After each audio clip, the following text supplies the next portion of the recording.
Let me tell you something. I am one of the biggest Doctor Who fans of all time, and I've never been so disappointed in the show in my entire life. I've been watching since I was 11 years old, and I've watched it so many times that I have memorized every single episode to a point that I can just listen to a minute of any episode and know which one it is. And I've never been able to find any show that I can do that with, except this one. So, everything I'm going to be talking about today comes from absolute love and hope that Doctor Who can find its way back to what it once was. And okay, so the overall reason I made this video is because I just watched the new episode of Doctor Who, The Star Beast, the first special that brings back David Tennant and Catherine Tate as the Doctor and Donna. And I had really high hopes for this. I thought that the abysmal Chinball Doctor era was over, and that the constant preaching that my skin color made me evil was done with. I was excited mostly because I thought that the people who knew what they were doing were coming back. I thought RTD was an expert in everything Who. RTD made it look easy with how he was able to blend good storytelling while still being the kind of progressive that made sense and was easily digestible for everyone to enjoy. It was amazing. And what scared me about the future for Doctor Who is that I'm being preached to again. But this time, it's about my gender and how I'm inferior because I'm a man. That because I am a man, I should respect women just because they're women? Now, I'm not arrogant enough to claim I'm an expert in really anything, like at all. But this I'd say I'd be getting close to.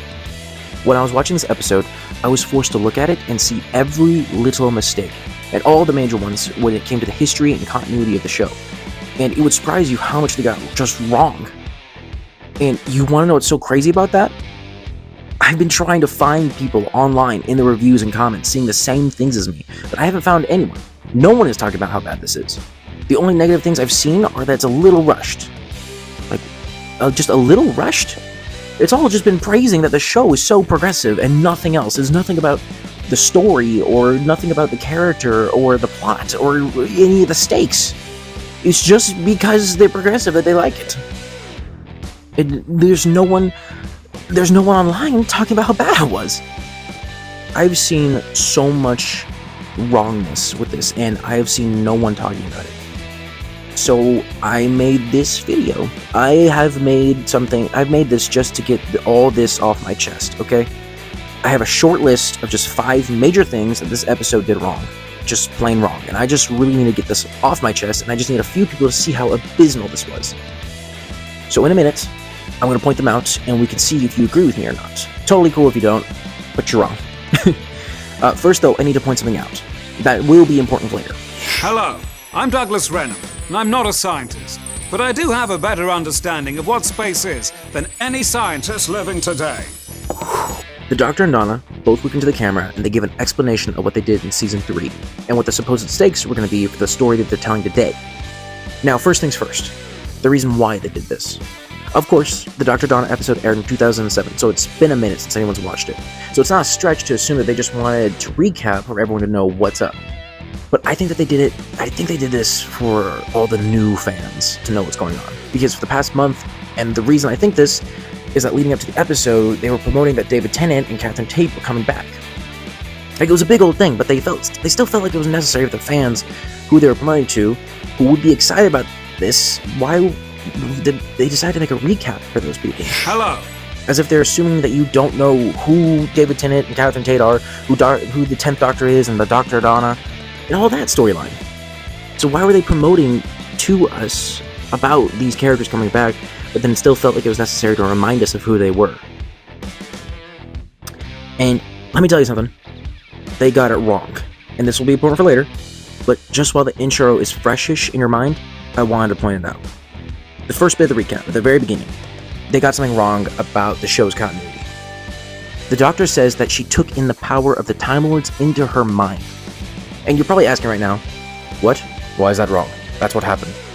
Well, no, that is wrong because they are subtly gaslighting you and changing what happened. It's subtle, you might not have caught it. Seriously, here. They said that she took in the power of the Time Lords into her head. No, in the original episode during the meta-crisis that spawned the Doctor's clone, which Donna touched and created, she took in his mind. An imprint of its intelligence is what was left in her.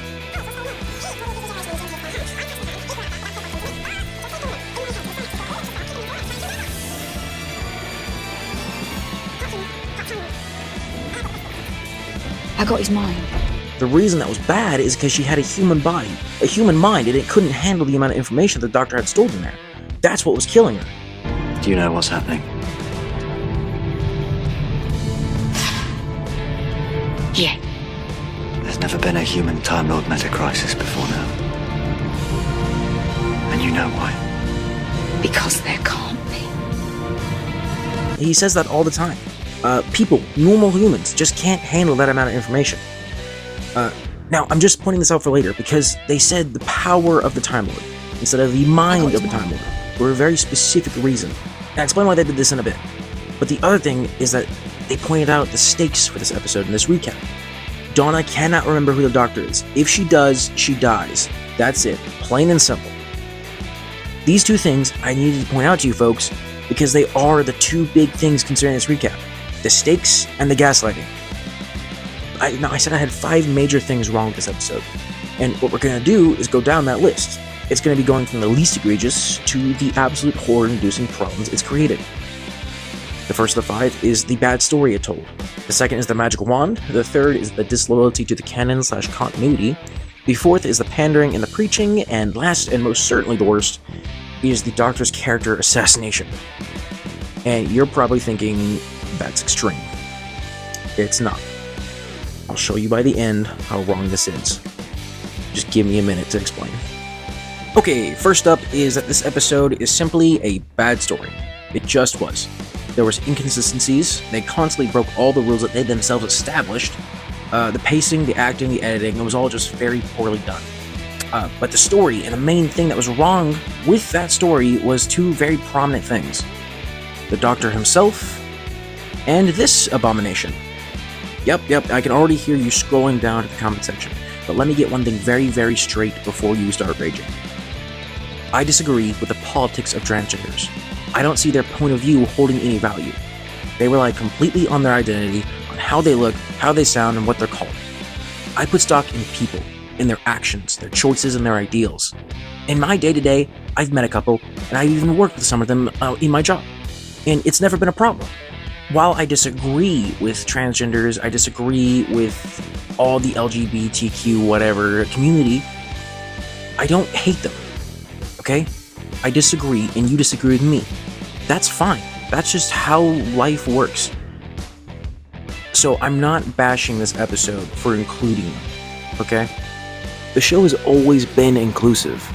It's always been diverse with what it wanted to do. But this character, Jared or Rose or whatever, is sick in the head and I hate them for multiple reasons. For one, it's a piece of work. It keeps running around lecturing and being rude and ignoring people because it thinks it's better than everyone else. I hate it especially when it concerns the Doctor, when it starts thinking it's better or smarter or in any way greater than the Doctor. Because very few characters are in the show. And secondly, it would be rude to identify this thing as a part of any group. For the majority of people, it would obviously be wrong because the majority of people aren't transgender or aren't part of the LGBTQ community. But what might surprise you is that it would be horrendous to put this in the camp of transgenders and all the rest of their community, because this thing has a literal mental illness as to why it thinks it's non-binary. It thinks it's nothing. The writers of this episode literally gave it a mental illness and is calling the people watching who identify themselves with it also mentally ill. See, and I will get deeper into this during the pandering and preaching segment of this, but as a little sneak peek, I will say that it thinks it's non-binary because it's part Time Lord, which no, it is not. But even if it was, it thinks it's neither gender. It's nothing because it's part Time Lord.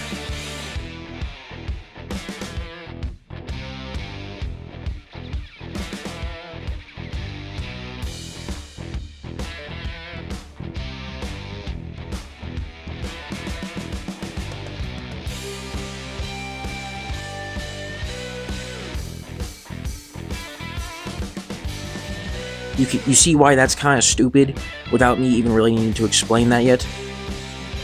Now, the person playing this abomination, I have no hard feelings for. Okay, I don't want to be rude, and I don't agree with them on how they view themselves, but I have no hard feelings, okay?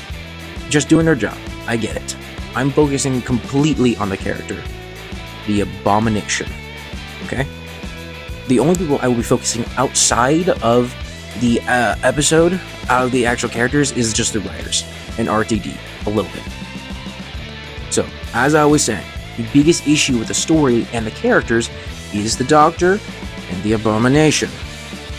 Now, the actual story itself, not the worst. I have seen worse, but they made such basic mistakes with this. See, what they kept on doing was they kept making rules and establishing things all in this one episode, and then they kept ignoring the established thing that they said earlier. And the biggest offender is established right off the bat. The Doctor, in the opening recap, says that Donna cannot remember him at all, or she will die. So, why does he keep trying to remind her who he is?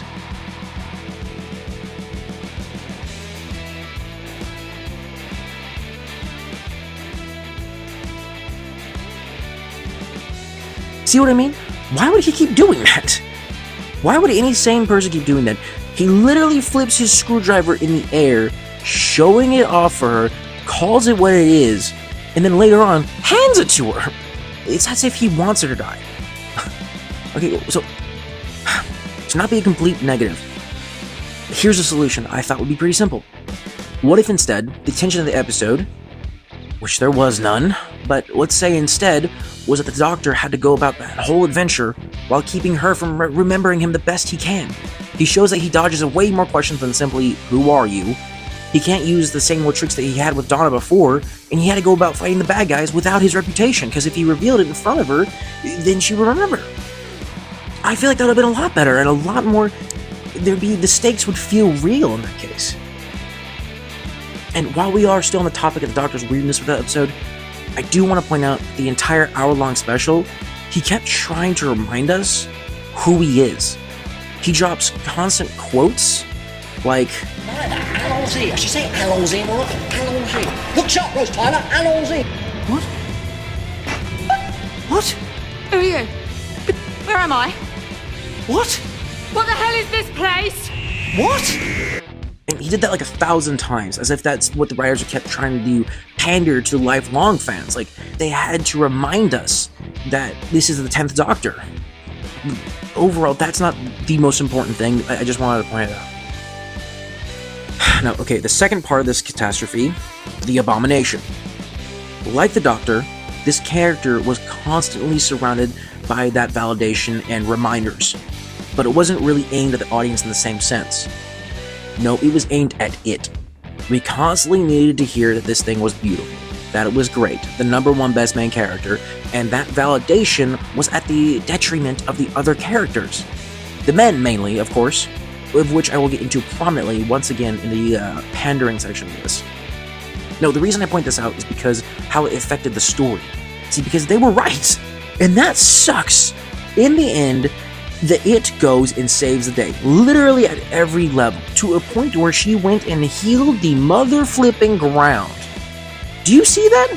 A big old spike went and stabbed the ground and made a bunch of Stranger Things cracks everywhere, and somehow the It went and healed the ground. Put the stone back together with the lies of it being a woman. It's just saying it can do that because it's a woman. I don't know how, but this just the constant validation just at this point is not a message to the audience like, oh, we should care about the It because they care about it. No, it's a fact of the show that it is some sort of deity, that because it's a woman, it's magically better than everyone else. Pretending to be a woman, I should say. It goes and does whatever it wants, when it wants, and there's no consequences. She goes and finds an alien in the backyard, knowing that's secretly a cannibal that she does compare herself to later on. But she finds that thing, no one gets hurt, no one dies except that one bug Roth dude that I just didn't care about. She's the one that caused that.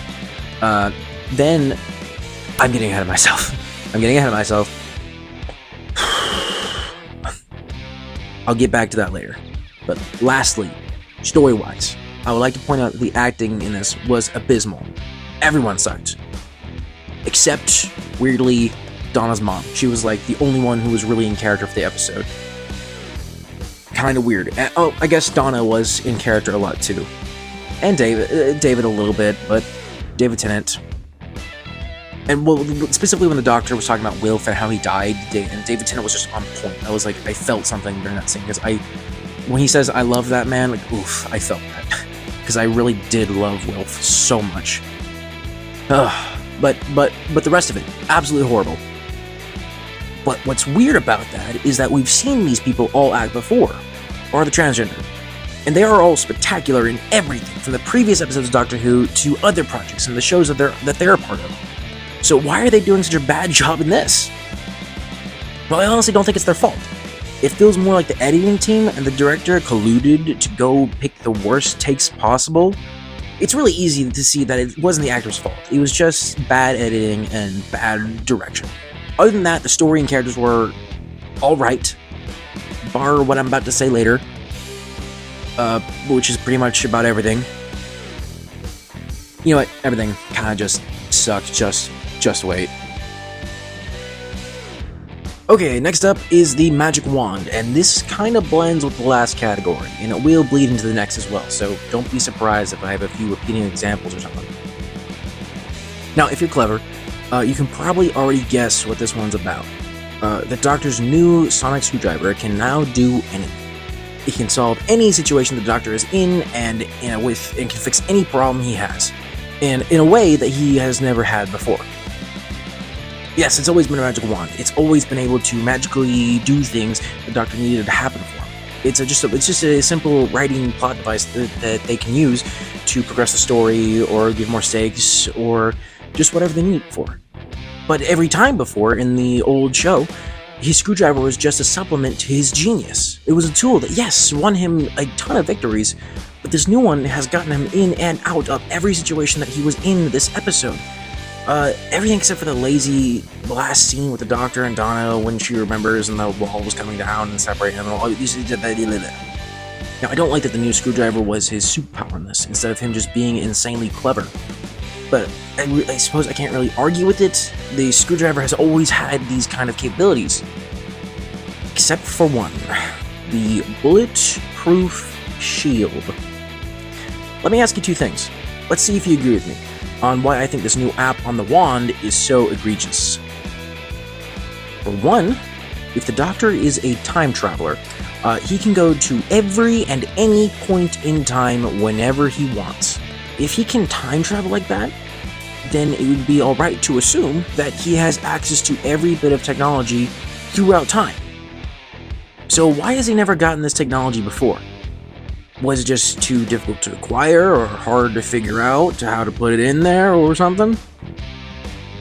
And for my second question, does anyone else think that this bulletproof shield that he can create out of seemingly nothing would have been a very, very, very useful at different points in time?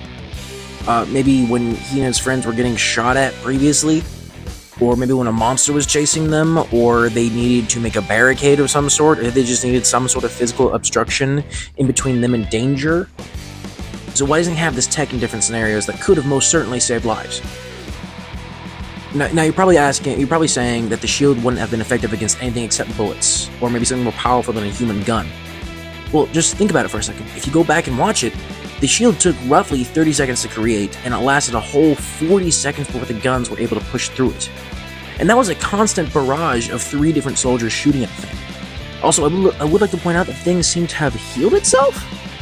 I feel like that could be pretty useful.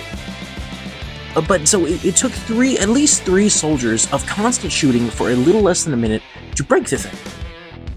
I think that would have been incredibly useful and powerful to have in their other scenarios. But to be completely fair, the thing doesn't seem to work very well when stun guns can break it just as easily as the bullets. Weird, considering they decided not to affect the car in the same manner it did to the shield, which the Doc points out himself.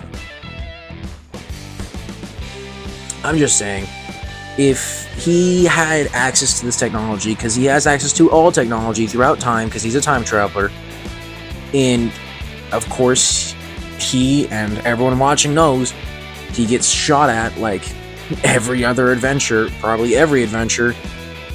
Wouldn't you want that same bulletproof shield if you were in his place? I'm just saying. This screwdriver just seems to magically allow him to go anywhere he wants. And it feels lazy. Because previously, the old screwdriver, the other iteration of the screwdriver before, it's like he would throw out his screwdriver, he'd turn it on, goes boo boo boo boo, and then he'd have some sort of genius remark of what he did with the screwdriver.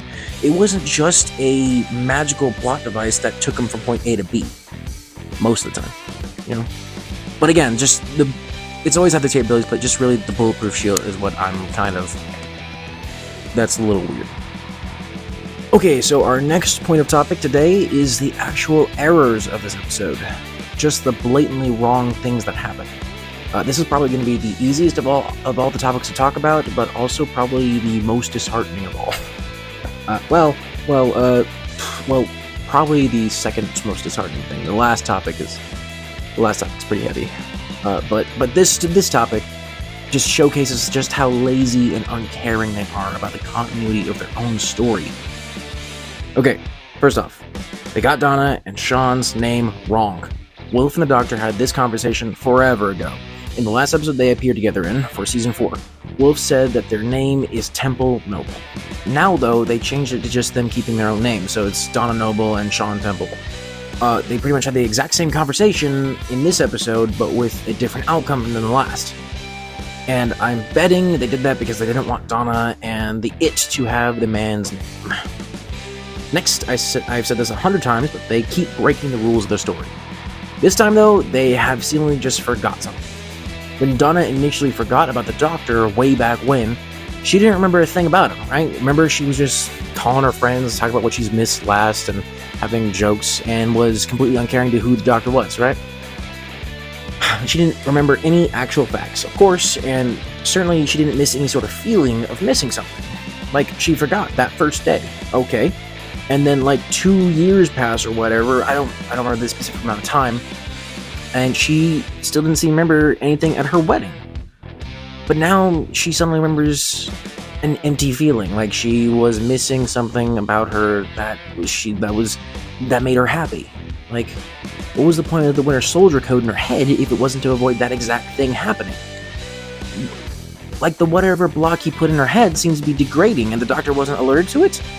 He put a flipping bomb in her head to keep her safe, and didn't think some sort of monitor wasn't necessary? Also, while on the point of Donna, she is mentally supposed to be as kind as the Doctor, as soft, right? But as soon as she's put up to the test for that, she immediately suggests selling the sentient, alive monkey. A little weird. Also, the Doctor, for some reason, hides from Unit. This whole scene is kind of weird. This rando that I've never seen before, and no one's seen before probably, talks to the Doctor like she's met him before. And they establish that the Doctor isn't cool with Unit, so she asks him, "Why are you hiding?" Then 2 seconds later, when he gets up, she tells him to screw off. I kind of figured that was probably why he was hiding. But then 2 seconds later, she was waving bye to him as he sneaks off to the crash site, right? It kind of felt like they had a character in mind to be in the place of Wheelchair Lady, maybe Kate or something. I don't know, but it just felt like someone that the Doctor knew was there, right?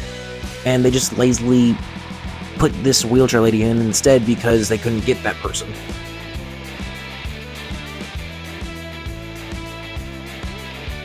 But lastly, the biggest error I've ever seen happening in a show appears. Like, Flash level inconsistency. And this actually does shift us into the next long-awaited fourth category, the pandering and preaching segment. Okay, the constant pandering and preaching is probably the worst thing about this episode for the majority of people. It is bashing them over the head like an angry Sontaran needing a nap. And I've got a lot to say about this. The first thing I would like to say, though, is that I don't care. Once again, I don't care about any of the politics being spit out at us because it's been doing that since 2005. This show has always been diverse, but the reason I'm absolutely hating it now, when way back then I loved it, is because they are preaching so much that it's hurting the story. They don't want to entertain. They want to lecture. And that's to the detriment of Doctor Who. That's why their ratings have been failing for so long. That's why their viewer count is so low. It's why they're dying. They're preaching so much that their continuity takes a back seat to it, sitting right next to their stories. Now, and this is one of the main reasons I made this video. This single problem. The preaching and the pandering is so ridiculous that in this episode, the It and Donna simply, very simply, just let go of the main problem because they are women, or pretending to be a woman in one case. The meta-crisis that created the Dr. Donna was very, very simple. She got his mind. The Time Lord energy went inside of her head. Her synapses fired like a rocket and combined their DNA to create her. It's easy to compare this to the library episode where Cal has a million people living in her head, and dreaming in her head. Or like when Rose absorbed the time vortex into herself and she was able to see all of time, and she became the bad wolf. In both instances, the Doctor compared himself to them, and how he sees things, and how he thinks. Rose would have died if he hadn't saved her and absorbed the time vortex back into himself and then pushed it back out. And Cal had a giant planet-sized hard drive to back up all her stuff. Donna had no such thing. She didn't have any time energy in her like it did Rose. She had no hard drive to help her. All she had was her tiny human mind and seeing the same things the Doctor does every single day. The important thing to note, though, is that she only got his mind. The information stored in the Doctor's head went into hers. A human head that can't contain that much information. The Doctor erased her memory and everything to do with him and the timeline events that went with it in order to make her forget that information, all that intellect and knowledge. And now what's so stupid about Donna and the It is they were simply able to let go of it. And this energy pours out of them at the end when they do. They just suddenly decide not to remember the flipping information in their head. That's not how it works, and it's very easy to prove. Here. Elephant. You just heard that word, right? And what's the thing that just popped into your head? An elephant, right? Yeah, I figured. Okay, now I want you to forget what an elephant looks like. Right now. Choose to do so. The gray skin, the trunks, the tusks, the giant ears, the giant body, everything, right? Just forget it. Elephant. Did it pop back in your head? Did you suddenly remember what an elephant looks like now that I said the word? Yeah, I imagine probably so. You just can't forget information ingrained in yourself. Something that was put there by years and years and years of knowing what something is. And I really doubt you could just forget, especially when it's some other flipping alien who went and physically implanted that knowledge into their heads. It's so frustrating. But do you want to know what the dumbest thing about that is? Because I haven't gotten to it. No. What the dumbest part of that is that Donna's intellect, the Doctor's intellect inside her mind, was genetic. It made sense that the Doctor that came out of the hand had the Doctor's genius, and it made sense that Donna had that genius. The Doctor, the clone, regenerated. He grew out of a brand new sort of copy of his old one, and that included his brain. Donna got those memories because the Time Lord's mind latched onto hers and was imprinted off of it. And it left behind its own intellect and memories as well. It merged the two. They both had their thoughts, their intellect was copied onto each other. So how the hell does it have that same intelligence? But the absolute dumbest thing about this is that it's what saves their lives. The main characters are saved because they are sharing the power of the Time Lord. You can't see it, but I'm doing air quotes. So to me, that sounds like they had to split their intelligence between the two of them. That way it didn't overload their brains and kill them. So their intelligence is split in half in order for them to handle that amount of information. Yet the It and Donna goes on this lecture about how the female version of the Doctor, the female presenting, was smarter. How they're smarter because they are women. So they think because they have half of the Doctor's intelligence split between the two of them, that they're smarter because they're women. in the original, in the initial episode, when the Dr. Donna comes about, she is seen as smarter in a sense to doctors then. Yes, okay? But it wasn't because she was just a woman. That is so shallow, and that's horrible. No, she was smarter in a sense because she had a different perspective. She says it so clearly. It's because she has a little bit of human in her that can see and use the Doctor's intellect in a way that he never could, because he just isn't human himself. Right? That's what it was. But you know what? That might not be even the worst thing. The thing that I hate most absolutely about this is that everyone agrees with them. Everyone except the monkey. The dad, Sean, he keeps saying, "How lucky am I?" and gives no value to the story except for being a joke. What happened to that dreamer? The men in this are disregarded and hated on so much, and no one more than the Doctor himself. The entire time he was getting that speech from the two idiots about being smarter than them, he smiled like an idiot. He's totally in agreement and in awe of them. I'll get to that in the next category, but for now, let's just get through this first. I'll get back to the Doctor in a minute. Also, hi, me from the future, Paladin here.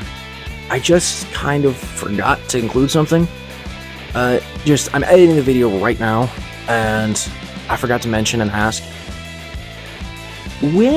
because the It and Donna are smarter, right? They're able to just let go of the problem, right? So, just a simple question I forgot to ask earlier.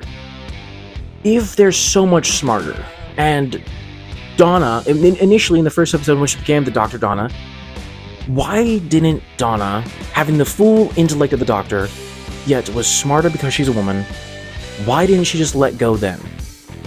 If she was so smart, why couldn't she just do that all the way back in that first time when she was dying, and she was crying and begging the Doctor to not make her forget, like her soul was being ripped out of her body? Why didn't she just let go then, if she is that smart? Just a thought. Anyway, sorry for interrupting. Back to it.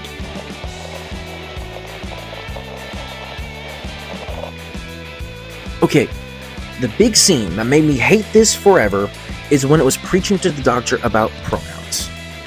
The alien, who can change gender, who's 1,000 years old, whose species came way before humans, is being told to respect pronouns. What's worse about that is the Doctor apologizes and agrees with it. That he said sorry and corrected himself. He's an immortal time-traveling alien who goes to different types of planets and different time zones, and I guess he's just trying to be respectful of the culture and time he's in. But the thing is, that's not what happened here. It's not the Doctor not wanting to be rude, because a second later, when the Doctor corrects himself and asks what the monkey's pronoun is, it says just the me, like how a non-binary person says. And the Doctor says he does the same thing. Are they saying that the Doctor is using his name, the Doctor, as a pronoun? That's not his pronoun, you idiot! That's his name! Oh, and that takes me back to the next point. A non-binary person says that they are neither gender, that they're nothing, which whatever. Okay, if that's what you want, then sure. But the Doctor is a Time Lord. He can turn into a male or a female, and they can choose on some level what they want to be when they regenerate. It's a lottery, but you can still make changes.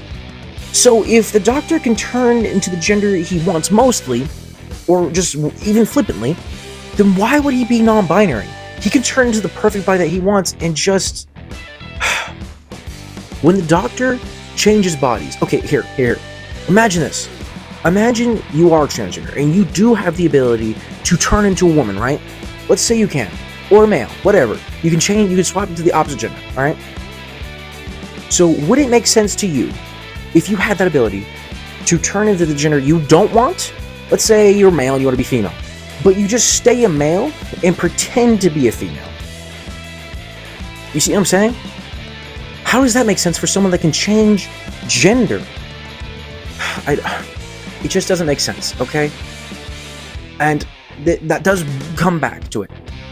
I'd like to point out that the mental illness I was talking about before for the It is that it feels different because he has Time Lord DNA or mind or whatever they want. And that this It was born a man, it is literally confused on what it should be because it has a Time Lord brain in some sense. Do you see why that's messed up?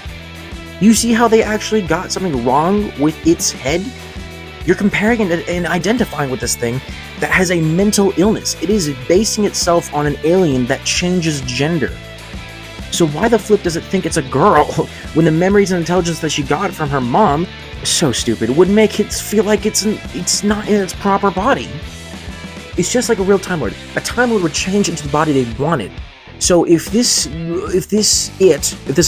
the Abomination was born a man, why wouldn't it feel just fine being a man? That doesn't make sense.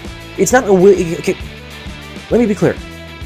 It's not like the actual transgenders in the world who go and they make the conscious, willing choice to change into the opposite gender in some sense, whether for whatever reason, just because they want to, or they feel like that's in the wrong body, or whatever. This Abomination, does not have that choice. It was mentally afflicted by an alien and to feel like a woman. Do you see how that is mentally screwed up? How that so screwed that up is? And they're saying that that's what you identify with if you're transgender. Now, again, I disagree with transgenders. I'm not really defending them. But is that really who you want to be? Is that who you want representing you? They changed so much, and they changed so much for the worse, to freaking get the lecture that they wanted to preach out and bashing your heads in. They care so much about sexuality and so much about identity, about what they're called, that they have made the Doctor a spineless, idiotic dunce who has lost all of his character. He's lost all the darkness, all the reputation, all the things that he did, all the people he lost, and all the people he saved. They all matter nothing compared to what he is called and what he is presenting. That is what they want the message to be. It makes me sad. One of my childhood heroes is now reduced to this. And that leads to the very last category of what is wrong here. The Doctor's character assassination. The Doctor, as I said, has nothing of value anymore, because they don't want to focus on what's actually valuable about him. They took his history away, and instead of replacing it with his sexuality, they think that that is what makes him great. They made it so that he agrees and enjoys the wave of horrible letters people's propaganda. Okay, the worst part of the LGBT community is what he agrees with. Okay, the Doctor agrees with the idea that people are not okay as they are, that they should seek out escape and trying to find a new version of themselves. And they say it's okay because there's a new version of him every 3 seasons. He might change, personality-wise, in his mannerisms, but his ideals, what he stands for, the hope and integrity of the man who regrets and forgets, they'll always be the same every time. But if you change that, if you change his ideals of who he is at the core, just because you want to preach, just because you want him to identify with different people, then you aren't writing the Doctor. You're writing something new, some lifeless corpse. And what's worse is that they're not stopping. The next Doctor, the 15th, is being promoted as gay, which in itself doesn't make sense for someone that can change genders, right? The Time Lords wouldn't have a concept of not that they wouldn't, but why would they have a concept of sexuality in the same sense that humans would when their partners and their spouses change? Like, whenever they die, they turn into different genders and different people. Why would they have the same concept of gay, bisexual, straight, whatever? It doesn't matter. Why would they have that same concept? Like, it would be different if they were saying that the new Doctor's preference of this iteration of the Doctor, the 15th, if he has a preference for men, okay, that makes sense, but he's saying that the Doctor is gay. It's not just the 15th. And they're saying that, I heard somewhere, I might be wrong, but I heard that Neil Patrick Harris said that the new Doctor would be on, like, a more sensual paradigm. Which, alright, I guess if you're trying to shake things up, I gotta feel, I don't know.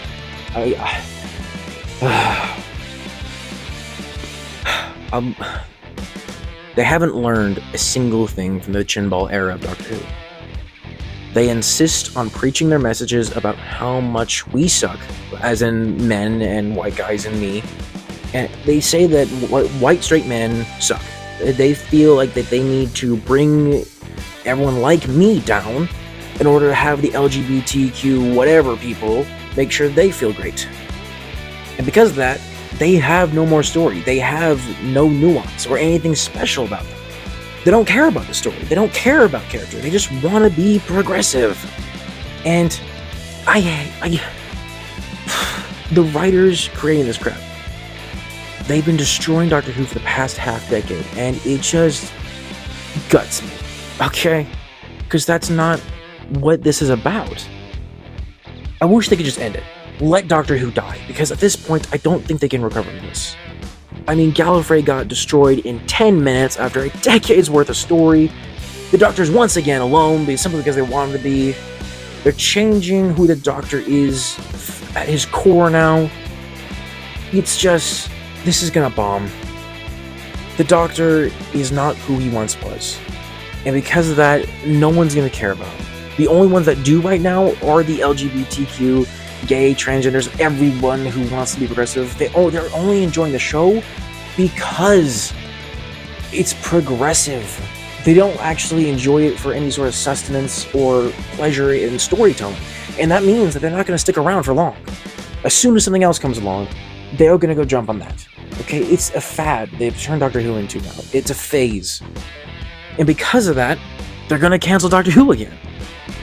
It's gonna bomb and it'll be gone again, but not before they go and hurt everything that he stands for.